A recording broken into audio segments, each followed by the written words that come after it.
የተባበሩት መንግስታት ባሳየው ቸልተኝነት ተቆጥተው ዓለም አቀፋዊ የሞራል ግዴታችሁ የት ሄደ? አገሬ ለ8 ወራት ስትወረር ዝም አላችሁ። እግዚአብሔርና ታሪክ ፍርዳችሁን ያስታውሱሃል አሉ።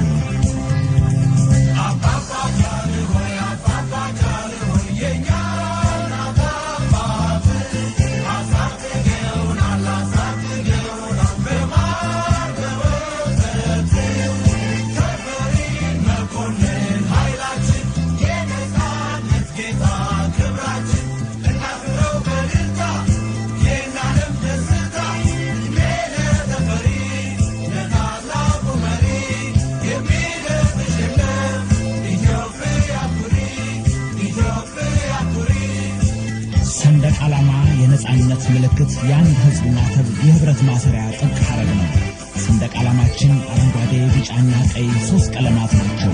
ምሳሌያቸውም አረንጓዴው ተስፋ፣ ልምላሜና ሀብት፣ ቢጫው ሃይማኖት፣ አበባና ፍሬ፣ ቀዩ ፍቅር፣ መስዋዕትነትና ጀግንነት ነው።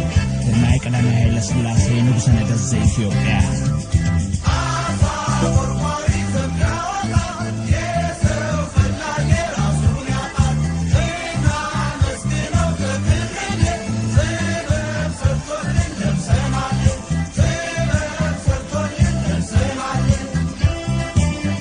ኢትዮጵያ በዓለም በፖለቲካ በማህበረሰብ የተከበረች ሀገር ሆነች። የአፍሪካውያን ህብረት ፓን አፍሪካኒዝም ዋና ምሳሌና አቀንቃኝ አገርም ኢትዮጵያ ናት።